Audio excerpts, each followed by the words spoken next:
Hi, welcome back to my channel. Please like, comment, and subscribe. U.S. maritime industries are found in nearly every state and employ more than 400,000 workers across the nation. Maritime workers find employment in a variety of fields such as shipyards, marine terminals, fishing, aquaculture, seafood processing, commercial diving, and marine transportation. These workers face a higher risk of fatality, injury, and illness than the average American worker. In fact, commercial fishing is widely regarded as one of the most dangerous jobs in the U.S. Likewise, the water transportation industry has a fatality rate 4.7 times higher than the rate for all U.S. workers. Maritime workers love what they do, but they also put themselves at risk every time they had to work. These essential workers face the threat of accidents and possible injuries that could occur because of their vessel's condition or the weather while on the waters. While no employer can control the changing elements, they can take steps to secure the safety of seamen, crew members, and maritime workers on board. There are laws that protect injured maritime workers, giving them access to the necessary compensation and benefits for their trouble. In this video, you will learn about the possible scenarios and on-the-job injuries that the maritime worker may face. What a maritime injury is in legal term, and how the law can protect you if you are a maritime worker in Louisiana. There are risks in maritime industry such as heat and cold stress, or the use of power tools that are similar to risks seen in general industry. However, the marine environment also offers its own challenges and unique hazards. Vessel disasters, water emissions, severe weather, working and living within restricted space, and isolation from home and family are some examples of these challenges.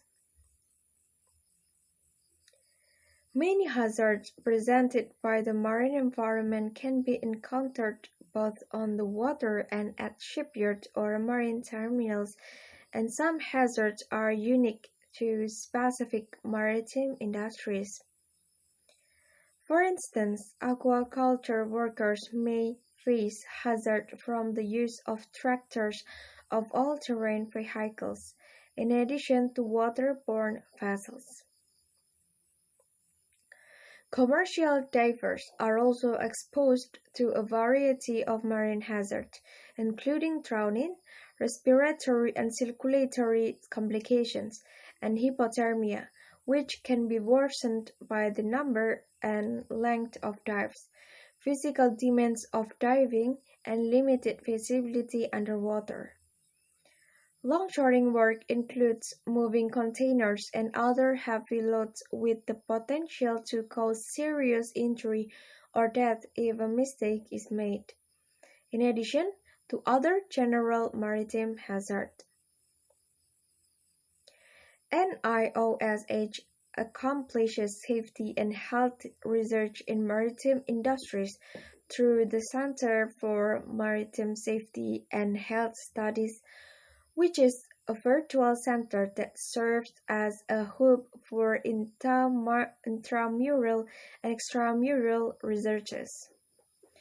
NIOSH has developed web pages on a wide variety of workplace hazards, including many that are present in maritime industries, while most are not focused specifically on maritime industries. The exposures are similar across multiple work sites. The following directory of relevant NIOSH pages has been organized into 6 general hazard categories. Employees, union officials, or employers can ask the NIOSH Health Hazard Evaluation program to help learn whether health hazards are present at their place of work. NIOSH may provide assistance and information by phone and in writing, or may visit the workplace to assess exposure and employee health. Based on their findings, NIOSH will recommend ways to reduce hazard and prevent work-related illness. The evaluation is done at no cost to the employees, union official, or also the employers. A maritime worker injury refers to an accident when a maritime worker, gets injured while navigating vessel on U.S. water. The injured maritime worker doesn't qualify for traditional workers' compensation. However, as any attorney will tell you, these employees still have full rights. There are different maritime laws that compensate seamen and women for any employment-related maritime injury.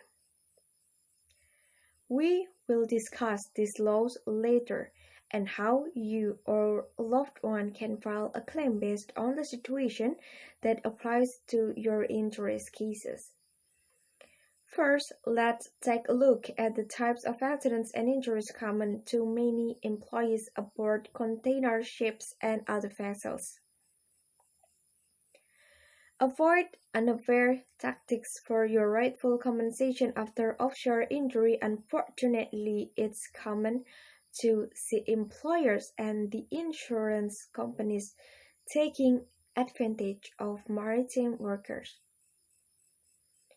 Be cautious of these deceptive tactics.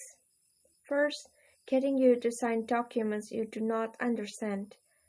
Medical release forms are the most common, and signing one without knowing what it means could give the insurance company information to damage your claim. Demanding you see the company physician. You have the right to choose your own physician for any long-term treatment for your injuries. Promising your medical care will be handled by your employer as long as you. Then do not file a claim. There is no guarantee you will get the complete care you need for long-term recovery if you do not file an injury claim and have the accident documented. Abruptly forcing you to give a recorded statement.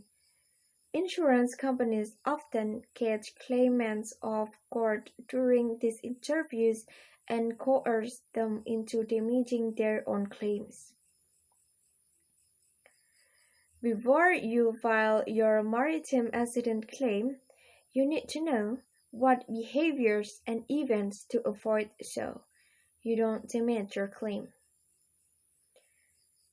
A Louisiana maritime injury lawyer can help you throughout the claim process so you have the best shot at a fair settlement. Then you may ask, should I file a maritime injury claim and sue my employer? Well, there's no short answer to this question. You want to protect your career, your family, and your health, and you are in a very tough position now.